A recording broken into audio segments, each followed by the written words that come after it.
और महंगाई ने गरीब का तेल निकाला और अब खुले कुकिंग ऑयल पर पाबंदी जलती पर तेल का काम करने लगी। गरीबों के चूल्हे बुझने लगे। रोज 600-700 रुपए कमाने वाला 500 रुपए किलो से भी ज्यादा महंगाई वाला कुकिंग ऑयल कैसे खरीदे? क्योंकि सिंध फूड अथॉरिटी के छापों के बाद दुकानों पर खुला तेल बिकना बंद हो गया है। पाकिस्तान में महंगाई कम आय वाली आबादी को गरीबी में धकेल रही है। अंसर घरों में काम करके गुजारा करती हैं। वैसे तो मैं अमूमन तंजो मिजाह की बातें करता रहता हूँ, लेकिन ईद पर ज्यादा करता हूँ। 300 रुपये दिहाड़ी रोज की, 50 के तेल लेगा, 50 का तेल पर 1 किलो आटा दाल लेगा, खाना बना लेगा घर पे, और उसको 50 का तेल बेचारा कहाँ जाएगा? वो 500 का तो नहीं ले सकते ना एकदम। 500 में हम सब चीजें ले लेके पका लेंगे, बच्चों को खिला देंगे। कोई चीनी बेचारा 20 रुपए की लेने आ रहा है, कोई 50 की लेने आ रहा है, तेल इसी तरह लेने आता है, वो तो मारा गया ना बेचारा। 500 रुपए की थैली कैसे लेगा? सिंध फूड अथॉरिटी लड़के लेंगे पाकिस्तान, छीन के लेंगे पाकिस्तान, आज ये हश्र हो गई और इसमें किसी का रोल नहीं है। जानबूझकर इनकी जो सरकार है, जानबूझकर वो माफिया से, क्योंकि माफिया तो पहले सरकार में इनके बैठे हुए हैं, माफिया जो है वो जानबूझकर उसको बढ़ावा दिया जा रहा है ताकि ये जितना भी पहली चीज़ तो देखो, जो बाहर की विदेशी कंपनियां का तेल आता था, बाकी प्रोडक्ट्स आते थे, वो सारे उन्होंने इंपोर्ट पे रोक लगा दी, उधर से धंधा बंद। इनका कहने का मतलब है जो माफिया है खाली वही बेचेगा आटा, घी, तेल, चावल, फलाना ढिमकाना, और घी का मतलब वनस्पति वाला घी, सस्ता वाला, थर्ड क्वालिटी, ये सब खाली वही बेचेगा। ना विदेशी कंपनी को बेचने देंगे, ना छोटे व्यापारी को बेचने देंगे, सिर्फ माफिया कमाएगा और पाकिस्तानी पब्लिक को लूटा जाएगा। और ये कौम खुश भी है कि ये जो है एक इस्लामिक कंट्री हमने लड़के बना लिया। अब साथियों 80-80 हज़ार, 1-1 लाख में भी एक पाकिस्तानी परिवार का खर्चा पूरा नहीं हो पा रहा है। इतनी ज़्यादा पाकिस्तान में स्थिति जो वो हाथ से निकलती जा रही है। पूरी चीज़ क्या है, पहले उधर हम चलते हैं। कुकिंग ऑयल पकड़ा हुआ है अपने पास 5 किलो का, और मेरे ख्याल में आपको सिक्योरिटी लेके आनी पड़ेगी ये इसको घर लेके जाने के लिए। कीमत तो नहीं बढ़नी चाहिए, जितनी महंगाई है 20,000 में बहुत मुश्किल गुजारा होता है। अच्छा, हाँ जी। ये आसानी से मिल गया या मुश्किल से? ये बस मिल गया। ब्लैक में मिला आपको? हाँ जी, ये देखिए 2400 कीमत है, इसको दिखा दें कैमरे में। अच्छा, 2400 का ले गए हैं। 2400 कीमत है और 2700 का ले गए। हाँ, कीमत बढ़नी चाहिए या नहीं? नहीं, कीमत नहीं बढ़नी चाहिए। कोई 40 रुपए का, कोई 50 का, कोई 100 का तेल ले आते थे अपने, तो उससे ये कि उनकी परेशानियां चलने खत्म हो जाती हैं। यही क्या गरीब आवाम जी जड़ी मरदी पई भुखी हो रखी है। जेडे अमीर ने वो तो चलो खाने, जेडे गरीब ने जिन्होंने दिहाड़ी बेचारे लानी 1000 रुपये दिहाड़ी, 550 का किलो घ्यो लियाउणगे तो उन्होंने तो वक्त नहीं ना हो सकता पूरा। बच्चे मेरे नमक मिर्च या अचार से ही खाना खा लेते हैं, रोटी खा लेते हैं। तरसते रहते हैं कोई अच्छा खाना मिल जाए। ऐसा सोच भी नहीं सकती थी कि मेरे हालात इस तरह के हो जाए। और चाहिए होता है, और आजकल तो वैसे ही लोगों की ज़रूरियात इतनी ज़्यादा बढ़ चुकी हैं कि दिन हैं हो या रात हो, दोनों सूरतों में चैन नहीं है, क्योंकि हर वक्त जहन पर पैसे ही सवाल रहते हैं। इतने पैसे आ जाएंगे, उसको दे दूंगा, बिल भर दूंगा, ये कर दूंगा, वो कर दूंगा, सोचते ही रहते हैं।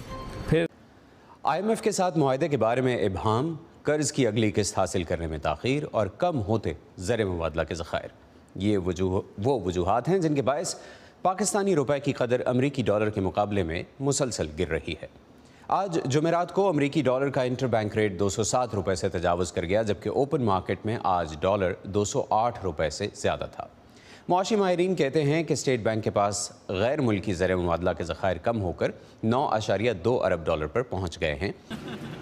दो में ही लाया गया ना, मरदा गरीब पे है, अमीर को कोई परवाह नहीं। इमरान 1000 रुपये खर्चा पूरा ही नहीं होता थे, 1000 नाल की खर्चा है वो पूरा होता है, किराया नहीं भरा जाता, 1000 रुपये आमदी है, वो राशन पानी नहीं ला सकने हैं, तो खावन पीवन नहीं ला सकते, भूखे मरने। मुझे इतना डिप्रेशन हो गया ये आखिर वाली हेडलाइन सुन के कि उसमें लीटर एक दफ़ा लिखा हुआ था, पहले मैंने आखिर में भी लीटर लगाया, यानी कि परेशानी का आलम देखें यार। 200 रुपये लीटर, मतलब 1 रुपया नहीं, 2 नहीं, 10 रुपए नहीं, पूरे के पूरे 200। ये हो क्या रहा है भाई? पेट्रोल बढ़ रहा है तो 30 रुपए लीटर, इस पहली को नहीं बढ़ा ना इस दफा पेट्रोल। है कि दरामदी कुकिंग ऑयल के साथ सरसों का तेल खुला बेचने पर भी पाबंदी लगा दी गई है, जो मकामी मार्केट में पैकिंग के साथ दस्तयाब ही नहीं है। वो तेल कोई कंपनी पैक करती है, कोई कंपनी पाकिस्तान की कोई भी ब्रांडेड कंपनी पैक करती है? नहीं करती। अब वो सरसों का तेल भी आधा पाव लेने वाले गरीब लोग भटक रहे हैं।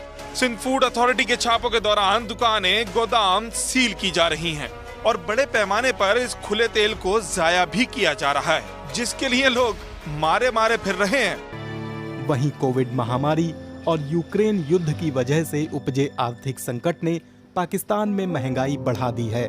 रोजमर्रा की चीजों के दाम भी आसमान छू रहे हैं। हुकूमत ने IMF के साथ मामलात आगे बढ़ाने के लिए बुध को पेट्रोल की कीमतों में 29% मजीद इजाफा कर दिया है। जगह सियासत घुसी हुई है। आप अगर अमेरिका में आप रहते हैं, आप देखें कि अमेरिका में सियासत फेडरल रिजर्व में नहीं, अमेरिका में सियासत ट्रेजरी में नहीं, अमेरिका में सियासत ट्रेनों चलाने में नहीं है। अमेरिका पूरी दुनिया में जो कॉन्स्टिट्यूशनल लॉ है वो इसलिए है कि सियासत पार्लियामेंट में रहे, सियासत हर इदारे में ना घुसे।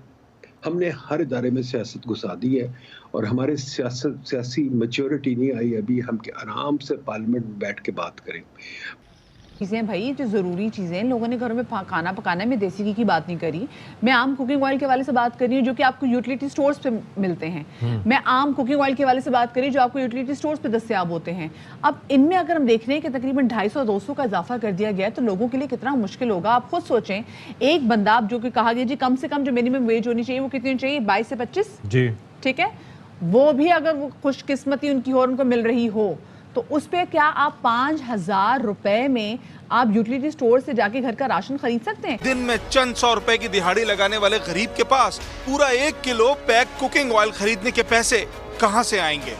मेरे घर से फोन आया कि अम्मी हमारे पास ये हाल है, जो कल परसों से घी इतना महंगा हो गया, चीनी 100, 120, 10 इस तरीके चीनी हो गई है और 550 रुपए किलो घी हो गया है।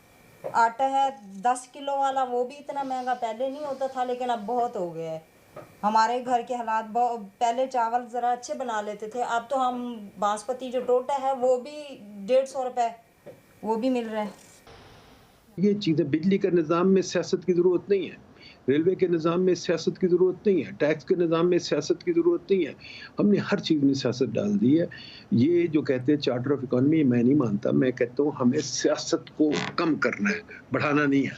हमें सियासत को कम करना है। राइट डॉक्टर नदीम, ये कि अब मैं अगर थोड़ा ईद के रेफरेंस में बात करूं तो सियासत की वजह से क्या ईद पर आप भी रिवायती सियासतदानों की तरह हो गए हैं कि अपने मुखालफिन से ईद नहीं मिलते और उन पर तनकीद भी करते हैं और अगर वो मिलें तो हाथ भी ना मिलाएं, देखें भी ना उनकी तरफ, क्योंकि आजकल ये बड़ा हो गया ना, बड़ी बेरुखी हो गई है। Politics has become so polarised. अंसर महीने में करीब 27,000 पाकिस्तानी रुपए कमाती हैं, लेकिन इससे गुजारा नहीं हो रहा है। महंगाई के दौर में खाने का तेल, चीनी, आटे और चावल जैसी चीज़ें पहुंच से बाहर हो गई हैं। पाकिस्तान में अगर हम देखें तो यही सिस्टम है। पहली बात आप देखो, जिसकी सरकार है इस समय वो 12-13 पार्टियां उसमें हैं, किसी की बहुमत किसी के पास में अकेले है नहीं। जो शहबाज शरीफ की अकेले पार्टी है उसके पास में 60% बहुमत लेना चाहिए, उसको 60% भी नहीं है। अब जो 2-2, 3-3, 4-4 सीट वाली पार्टियां हैं वो तो आतंक मचाएंगी, क्योंकि उनको पता है वो भागे तो सरकार गिरी। एक वोट पे, मतलब एक सीट पे इनकी सरकार टिकी हुई है। 171 चाहिए बहुमत के लिए, इनके पास 172 है। तो अब उसमें ये जो छोटे पार्टियां हैं ना, ये बिल्कुल एकदम शक्तिमान हो जाती हैं ऐसे सीन में। हिंदुस्तान में भी हम लोग ने देखा है आज, जो खास तौर पर जो एक राजीव गांधी के बाद से लेकर 2004 बल्कि 14 तक का जो दौर था वो लगभग मोटा मोटी ऐसा ही था। बीच में अगर हम अटल वाजपेयी जी वाले 5 साल हटा दें तो बाकी लगभग पूरा ऐसा ही था। छोटी छोटी पार्टियां, सब फिर वो अपने में शक्तिमान है, उनको ना कोई रोक सकता है ना उनको कुछ कर सकता है। वो पूरी अराजकता करेंगे, उनका कार्यकर्ताओं से बड़ा कोई गुंडा नहीं होगा। सब वही चीज़ हमें देखने को मिलती है। अब पाकिस्तान में भी यही चीज़ आ रही। अब आप देखो एक चीज़, जिस तरीके से पाकिस्तान जिस तरफ बढ़ रहा है, अगर हम मोटा मोटी अगर उसको फैक्ट्स में आसान भाषा में समझें, अगर हिंदुस्तान में कोई चीज़ 100 रुपए की है एवरेज, लगभग हम एग्जांपल मान लेते हैं, वो पाकिस्तान में लगभग 250 से 300 की है। बड़ी चीज़ कहाँ पे फ़र्क आ जाता है, अगर एक किसी सर्टेन जॉब के लिए दिहाड़ी मिलती है फॉर एग्जांपल 100 रुपये, वो पाकिस्तान में कितनी है, लगभग 130 से 150। बस मतलब महंगाई 3 गुना है। लेकिन जो कमाई है, रोज़गार की दिहाड़ी की बात है, जो पर कैपिटा इनकम जिससे बढ़ती है, वो चीज़ उतनी ज़्यादा नहीं है। यही कारण है ये लोग इतना चीखते चिल्लाते हैं, वरना रेट कोई इतने भी ज़्यादा नहीं हुए। अगर उसको हम डॉलर के कंपेयर करके देखें तो इतने भी ज़्यादा कोई महंगाई पाकिस्तान में नहीं आएगी एकदम पागलपना मचा दिया जाए, लेकिन क्योंकि पैसे नहीं है, पहली चीज़ तो ये हमने देखी, जो इनकी जो रोज़गार है वो कम है, मतलब कि जो इनको पैसे मिलते हैं पर वेज पे वो कम है। दूसरी चीज़, रोज़गार के अवसर कम है और आए दिन होते चले जा रहे हैं, क्योंकि ये जो माफिया है ये इतना ज़्यादा हावी होता चला जा रहा है पाकिस्तान में। माफिया कौन है? यही सब है। माफिया में इनके यहाँ नेता हैं, कुछ इनके यहाँ पे इनके रिलीजियस लीडर्स हैं, कुछ इनके यहाँ पे और सब है। मेनली जो है आप देखोगे तो रिलीजियस लीडर्स इनके और नेता, यही दो माफिया की श्रेणी में आते हैं। और कुछ एक ऐसे भी जो सिर्फ बिजनेस करते हैं, उनको भी अगर हम जोड़ लें तो ये इतने हैं, ये चाहते हैं ना तो कोई भी मतलब छोटा व्यापारी बचे, उसको पूरी तरीके से उसकी जान ले लो। और जो बड़ी बड़ी कंपनियां हैं, जो फॉरेन कंपनीज आती हैं बड़ी बड़ी, चाहे वो कोल्ड ड्रिंक की हो, चाहे वो तेल की हो, चाहे वो आइसक्रीम की हो, चाहे वो फलाना किसी भी चीज़ की हो, वो सब भी नहीं चाहिए इनको चाहिए मेरे को थोक में कहीं से बल्क में आइटम मिल जाए और मैं उसको धीरे धीरे करके बेचता रहूँ, अपना पैसा कमाता रहूँ, मेरी दुबई में, लंदन में फला जगह प्रॉपर्टी बनती रहे। उसके बाद भी आप देखो सबसे बड़ी चीज़ ये है, श्रीलंका के लोग बात करते हैं ना, तो श्रीलंका बर्बाद हो गया, पूरी दुनिया कह रही थी श्रीलंका बर्बाद हो गया। श्रीलंका के लोगों में कम से कम इतना एक आत्मसम्मान तो है, कम से कम उनका जमीन इतना सोया हुआ तो नहीं है। कम से कम वो लोग निकले, उन्होंने देखा कि हमारा ये प्रधानमंत्री राष्ट्रपति ये बर्बाद कर रहे हैं, इनको भगाओ यहाँ से। पाकिस्तानी कभी ज़िंदगी में ऐसा करते हुए नज़र नहीं आएंगे हमको। इसे यहीं पर ख़त्म करते हैं, मिलते हैं आपसे वीडियोज़ में, तब तक के लिए जय हिंद।